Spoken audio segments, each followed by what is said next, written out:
Hello everybody and welcome to my level 75 Buccaneer build. Today I'm going to be breaking down all of the gear that I use on my level 75 Buccaneer, the practice points I use, and how I use this exact build. So let's jump into this. This build sports Vengeance Strike 5, Hold the Line 5, Bladestorm 5, and Turn the Tide 5. And even though this is a melee build, it still has amazing chaining potential with 2 ranks of Relentless and 2 ranks of follow through. So let's get into it. I'm going to run through the gear real quick. In case you want the down and dirty version, I'll show you, and then I will go piece by piece talking about any substitutions you could make for this gear and where everything dropped from.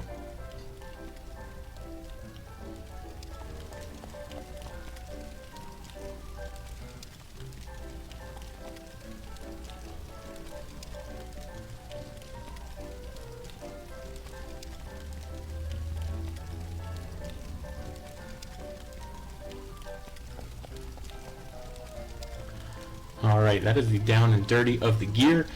I'll go piece by piece now, and just letting you know, none of this gear is stitched. What you see here is exactly how each piece of gear drops. It's not very attractive, so I should probably stitch this at some point, spend some crowns, but this is how it looks when it drops. So let's get started. First we have the Ares Underworld hat. This is our piece of gear that's going to give us an extra rank of Vengeance Strike. This drops from Shade Eagilles in Tartarus. This is kind of a hard battle. It's hard to farm for, but if you get a good team going, you should have this in no time. For coats, we have the Temple Guardian's Garb. This drops from the Scorpions in Zigzag inside the pyramid. I recently got this to drop. I was farming it for a while, but I know a lot of people who had it drop much sooner than I did. If you don't have this or don't want to use this, you could also use the Royal Guard's Garments, which drops from somewhere in Valencia Part 3, somewhere in Trianon. The Wikipedia is not super clear, and I don't really remember who it dropped from. I don't know if it's one of the boss fights or one of the courtyard guards. I'm not sure. Good luck getting it. If you know where it drops from, please put it in the comments below. It does not have the health or the accuracy that the Temple Guardian's Garb has, but it does give you a rank of Whale's Might. So if you want another rank of Whale's Might and you're willing to sacrifice some health, some accuracy, and a couple strength points, you can use the Royal Guard's Garments. For boots, we're running the classic Lord of Trash's boots. This has been a staple in most Buccaneer builds for a long time. This drops from Klaw the Merciless in the Tunnels of Darkness.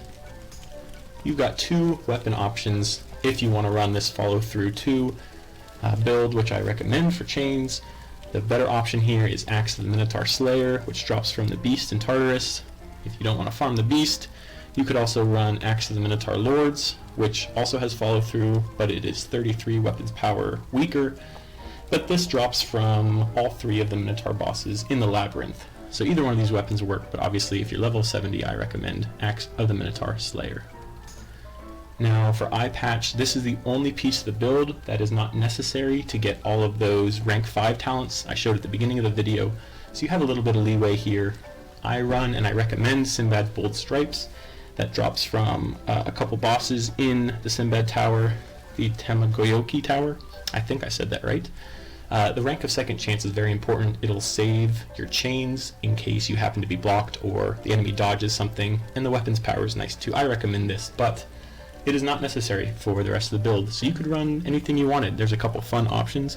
You've got the Black Rain Shades that drop from Sato in MooShu. Those are fun. You could run anything you want. You could even run the Mask of Death if you wanted to. There are plenty of eye patches that give you stats that are fine to run. The other eye patch I would recommend for Buccaneer is the Schemer's eye patch. Unfortunately, I do not have that here on this account. It drops from Rook and Tyler in Marleybone, and it grants Assassin's Strike. So I would recommend Simbad's Bold Stripes, but you can kind of run whatever you want. Some fun freedom there. For totems, we've got the Queen's Protective Peace. This drops from Tybalt, Canterlet, which is one of the courtyard bosses in Trianon. We need this for the Hold the Line, and that rank of Repel Borders is nice as well to start some chains. For our charms, we're going to be running Cerberus's Collar. This also drops from the Beast in Tartarus. This is going to give us our 2nd rank of follow through. For rings, I am running the Gilded Ring of the General. This drops from Marco Artigiano, I think, another courtyard boss in Trianon. Hold the Line and Vicious Charge. Now, if you wanted a little bit more of a defensive build, you could run Simbad's Gold Ring, which also has Hold the Line, but gives a Valor's Fortress instead of a Vicious Charge. So either one of these work. That Simbad's Gold Ring also drops from the Simbad Tower from multiple bosses. It should not take you very long for this to drop at all. And the pet. The pet is what really brings this all together. For the exact build I have, you're going to need two Turn the Tide grants, so a double Tide pet, and you're also going to need a Relentless grant and a Bladestorm grant. The talents are really what's important here. It's nice that this particular pet happens to grant me Kraken's Lament and Jubu's Kiss as well, but this is what you're going to need for this build. Now, there are a couple more substitutions that you could have. If you had to sacrifice one of these rank 5 abilities, I would recommend you sacrifice Hold the Line. You don't necessarily need all 5 ranks of this. 3 ranks still decreases the enemy's dodge by 50%, which is what is most important. The next 2 ranks, the only difference they have is that they increase your character's dodge. Now, there are several reasons that might not be very important, especially because with Vengeance Strike 5 and Turn the Tide 5, you kind of want to be hit by melee characters to activate your Vengeance Strike, and you kind of want to go down below 50% health so you can have increased critical chance, strength, weapon power, accuracy, and dodge with Turn the Tide. So if you had to sacrifice any of these, I recommend you sacrifice Hold the Line, go down to rank 3, it won't affect you too much. If you're going to sacrifice Hold the Line, you will not need to run this Queen's Protective piece, so there are a couple other good options. You could run Eyes of the Cobra. Eyes of the Cobra is dropped by Mari in the Troy dungeon in Aquila. Maybe you're dodging too much and not starting your chains like you want to. This rank of First Strike will help you just be a chain starter. It's not a terrible piece of equipment to run. I ran this for a long time. Another option is Amit's Devouring Totem, which drops from Spirits of Reprisal in the House of Scales in Krokotopia. Another rank of Second Chance means you will activate Second Chance up to 3 times per round. The strength, 15 strength is nice, and you get a little summon who you could use defensively. So another piece of gear that's not bad to run. Additionally, if you're not doing Hold the Line 5, you're not going to need to run one of these 2 rings. Some other options for you. You could run Silver Ring of the Enigma. This drops from the same courtyard boss in Trianon. And the Riposte, if you're blocking a lot, the Riposte is going to be helpful. Any Hold the Line rank 4 and rank 5 increase your dodge, and let's see what else. Oh yes, Turn the Tide 5, that also increases your dodge when you're below 50%. So I find myself dodging a fair amount, so a rank of Riposte would activate somewhat often, and the Assassin's Strike is nice as well. So you could run this ring. You could run any other ring you wanted. This Brand Thief Band from the Tower of MooShu is great as well. Super Strike and Leviathan's Call, you really cannot go wrong. That's kind of Buccaneer's bread and butter. So you could run those as well. Now, as for charms, if you do not care about 2 ranks of follow-through, there are several other things you could run that have some amazing grants. You could run this Guardian Scarab's Carapace. Some of these things are tongue twisters, I swear. This drops from Guardian Scarabs in Krokotopia in the House of Scales.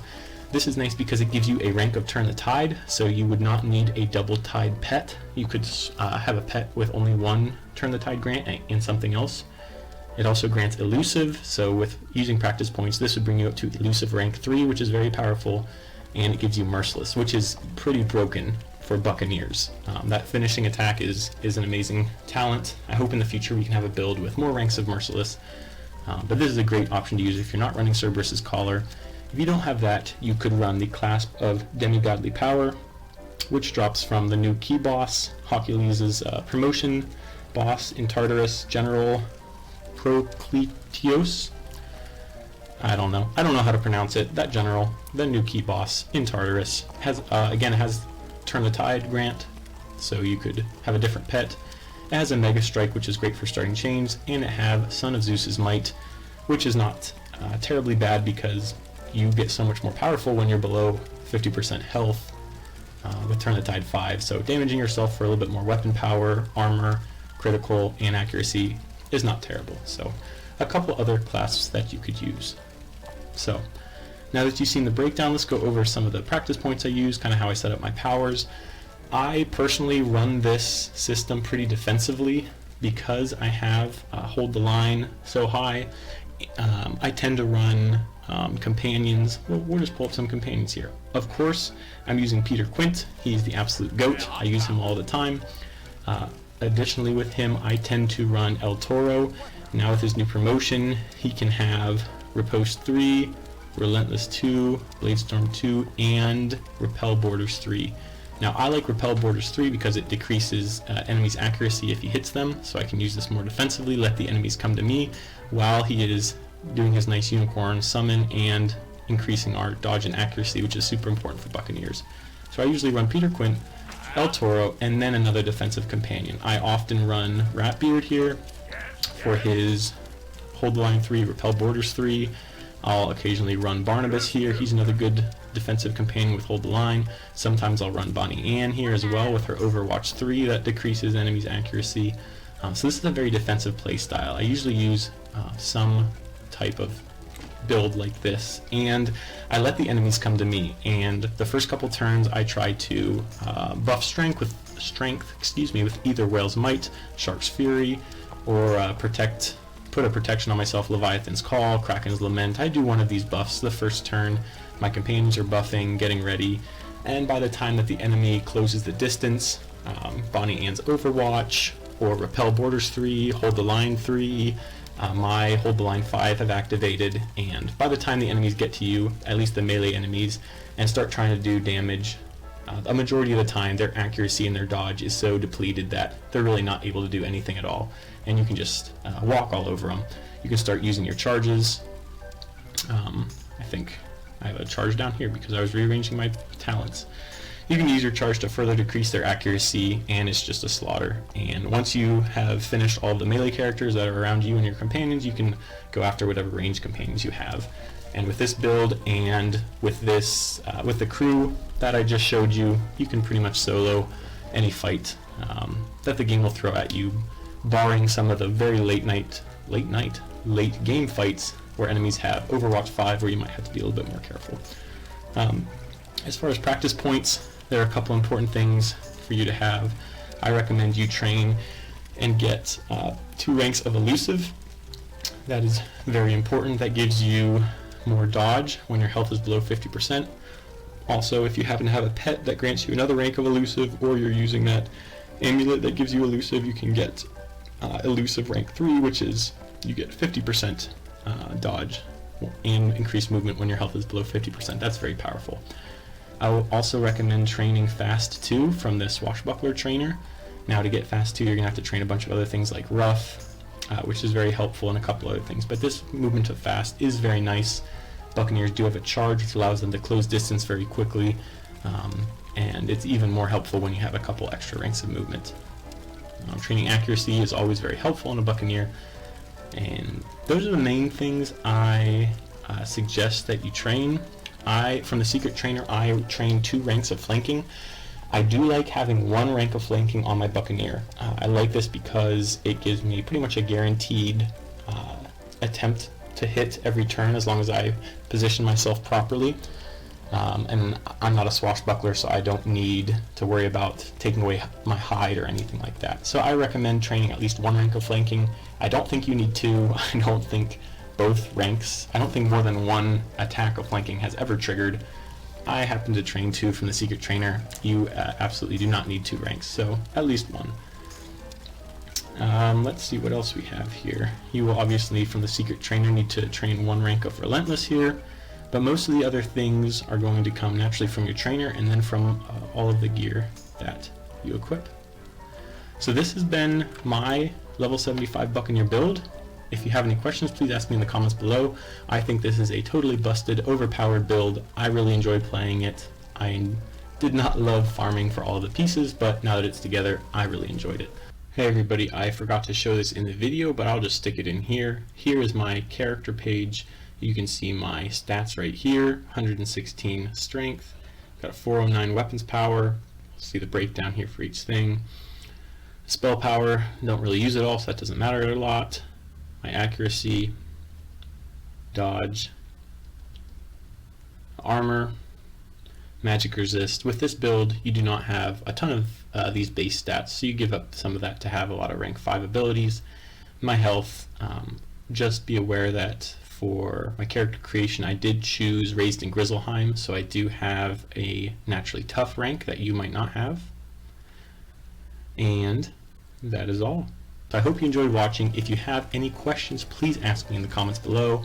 Down in the description I will list all of the main pieces of the build that I showed off earlier, and I will show exactly where they drop from in case you need a quick reference guide.